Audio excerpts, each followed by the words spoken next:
Halo semuanya, jumpa lagi dengan saya Chandra di channel Serapin Tekno. Jarang-jarang channel ini ngebahas salah satu brand smartphone yang mungkin sudah tidak asing di telinga kalian dengan kata-kata Genjutsu. Yap, yang lainnya bukan adalah Oppo. Jujur sampai sekarang gue masih bingung sih ya dari mana kata-kata ini berasal, yaitu Genjutsu. Padahal HP ini tidak memiliki skill tersebut seperti layaknya Itachi. Tapi yang perlu kalian tahu, HP Oppo itu memiliki fitur yang unik gitu loh. Salah satunya HP yang ada di tangan gue ini, yaitu Oppo Reno 80 4G. Yap, yang paling kelihatan beda dari HP yang ada di pasaran yaitu kamera micro lensnya. Sebenarnya memang fitur ini tidak terlalu berguna sih ya, karena kegunaannya juga buat gabut doang kalau menurut gua. Tapi ini menjadi salah satu ciri khas dari smartphone Oppo. Soalnya kalau kita search smartphone yang punya micro lens cuman Oppo doang. Tapi walaupun fitur ini terkesan cuman buat gabut doang, but ini asik banget loh kalau misalkan kalian cobain sendiri. Serasa jadi profesor yang ada di penelitian ruang laboratorium. Apalagi kalau kita tahu alat micro lens itu harganya ya cukup nggak main-main lah, mahalnya bukan main. Oh ya, by the way, untuk resolusi kamera utama dari Oppo Reno 80 4G itu beresolusi 100 megapiksel. Jarang-jarang kan ada smartphone dengan resolusi sebesar ini. Dan hasil fotonya bisa kalian lihat sendiri aja nih. Kelihatan cakep, ciri khas smartphone Oppo banget lah ya. Detailnya di sini kelihatan tajam berkat 100 megapikselnya. Warnanya juga kelihatan soft, adem dilihat, tidak terlalu over gitu loh seperti brand-brand lain.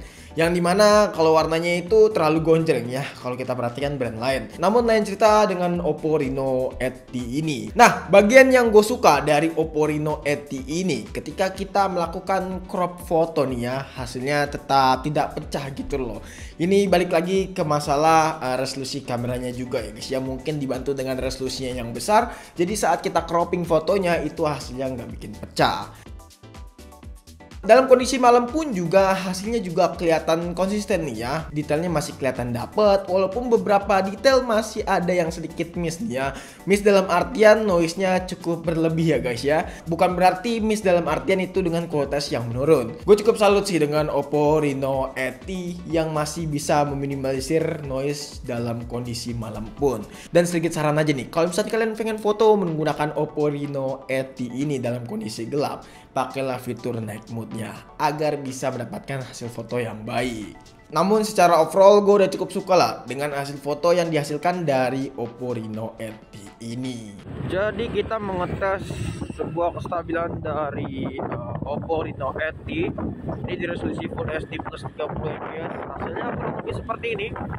Kalian bisa nilai sendiri aja bagus atau enggaknya, tapi menurut gue sih hasilnya bagus ya karena stabil. Detailnya juga cakep, warnanya juga kelihatan natural sama seperti aslinya. Ya mungkin bisa kalian nilai sendiri aja ya teman-teman. Seriously bagus banget sih dan stabil ya. Menurut gue itu penting sih. Bisa kita lensa juga, ada lensa zoom dan juga ada lensa normal. Oke, ini hasil kamera depan dari Oppo Reno 80 di resolusi Full HD plus 30 fps. Untuk hasilnya kurang lebih seperti ini. Bagus atau enggaknya bisa kalian nilai sendiri aja. Tapi yang jelas dari segi detail oke lah ya. Gimana Dan? Oke nggak hasilnya? Lu makan apa lu? Kayak orang kelaparan lu ah. Tapi intinya yang jelas seperti lo ya guys ya. Nilai sendiri aja di kolom komentar. Beralih ke bagian desain. Desainnya sendiri Oppo Reno 80 ini lagi-lagi kelihatan cakep lah. Cakep bener bahkan. Memang dari awal kalau gue lihat desain dari HP Oppo ya, itu mayoritas memiliki ciri khas desain yang cakep gitu loh. Karena itu juga salah satu harga jual mereka di bagian desain. Apalagi warna sunset orange dengan berbahan kulit fiberglass. Feel-nya itu saat digenggam jelas premium banget. Kesannya itu serasa kalian memegang smartphone dengan feel kulit. Dan yang satu lagi nih, warna midnight black. Bahannya itu polikarbonat dengan finishing doff. Yap, dan di tangan gue ini yang warna midnight black. Kesannya itu memang premium banget. Tapi secara keseluruhan, warna apapun tetap feel-nya itu saat digenggam kerasa nyaman gitu loh.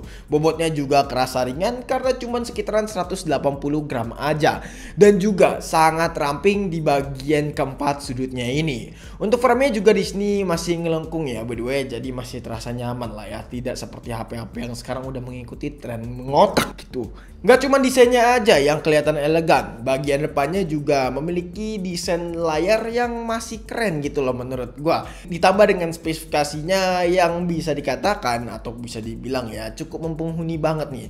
Karena panelnya udah pakai panel AMOLED, tapi ini bukan sembarang panel AMOLED biasa. Karena sudah tersertifikasi Amazon Prime Video. Jadi buat diajak nonton film ini udah juara banget lah. Pantas aja warnanya itu kelihatan gonjreng dan adem gitu kalau dilihat di mata. Ditambah lagi detail kualitas gambarnya itu kelihatan tajam dan sangat baik. Refresh rate juga udah cukup tinggi nih, yaitu 90Hz. Jadi buat diajak scrolling sekalipun, smartphone ini kelihatan smooth gitu loh untuk layarnya. Sama halnya dengan sistem operasinya yang terasa optimal banget dengan ColorOS 13. Nah, ngomongin OS pasti identik dengan performance. Ya, prosesornya sendiri Oppo Reno 80 pakai Helio G99. Yang dimana ini SoC paling stabil dan ngebut di kelas Helio G series. Karena ini SoC tertinggi lah dari kelas Helio G. Ya, performanya udah bisa dibilang menjanjikan banget lah ya buat main game sekelas Mobile Legends. Di sini lancar jaya dengan settingan ultra dan frame rate-nya itu ya stabil banget di angka 55 sampai 60 fps. Oke, gue cukup salut dengan Oppo Reno 80 ini karena walaupun desainnya kelihatan simple dan minimalis kayak gini, temperatur smartphone ini bisa dibilang stabil mampus dan adem bener. Oh ya, Oppo Reno 80 juga mempunyai extended RAM hingga 8GB. Ini menjadi nilai plus dari smartphone yang satu ini juga ya. Ditambah lagi storage-nya yang besar juga yaitu 256 dan juga RAM-nya udah 8GB. Beralih ke masalah baterai. Oke, untuk kapasitas baterainya sendiri Oppo Reno 80 ini memiliki kapasitas sebesar 5000 mAh dengan kecepatan charging 33 watt SuperVOOC. Bagi yang belum tahu SuperVOOC itu apa? SuperVOOC sendiri merupakan singkatan dari Super Volta Open Loop Multi Compressed Concurrent Charging. Ya, agak panjang memang. Ini adalah salah satu teknologi emas miliknya Oppo lah ya. Jadi di port chargingnya ini ada sebuah yang namanya chip, yang dimana jika smartphone tersebut punya teknologi ini dan juga adapternya support SuperVOOC, maka akan mendapatkan daya khusus. Dan yang pasti ini bakal jauh lebih safety ketimbang yang menggunakan charging ya, yang charging ada di pasaran lah ya. Jadi memang secara singkat SuperVOOC ini adalah salah satu teknologi emasnya milik Oppo yang nggak punya dimiliki dari brand lain. Secara singkat, Oppo Reno 80 ditargetkan untuk kalian yang sedang mencari smartphone compact, fitur lengkap, dan experience lebih. Salah satunya kamera mikronya yang menurut gue itu cuman Oppo doang yang punya fitur seperti ini. Walaupun memang terkesan agak nggak berguna dan gabut aja gitu loh, tapi menurut gue ini asik gitu loh. Selain itu, Oppo juga memberikan 48 mount fluency protection. Jadi kesan gue pakai Oppo Reno 80 selama 2 minggu bisa dikatakan memang menarik banget sih ya. Dari segi fitur yang ditawarkan bener-bener luar biasa, apalagi dari segi experience. Nah, jawabannya worth it atau enggak HP ini buat dibeli itu cukup relatif ya, mengingat harganya ya nggak bisa bohong gitu loh. Harga ya cukup lumayan mahal bisa dibilang. Cuman sebanding lah dengan apa yang diberikan dari Oppo Reno 80 yang kita review saat ini. Jadi guys, mungkin cukup sekian aja video kali ini. Kalau misalnya kalian punya pendapat ataupun punya pertanyaan, bisa tulis di kolom komentar. Dan jangan lupa juga follow Instagram kita di @serapintekno. Jika teman-teman pengennya tuh pendem kita. Chandra pamit dan sampai jumpa di video selanjutnya. Until next time. Goodbye.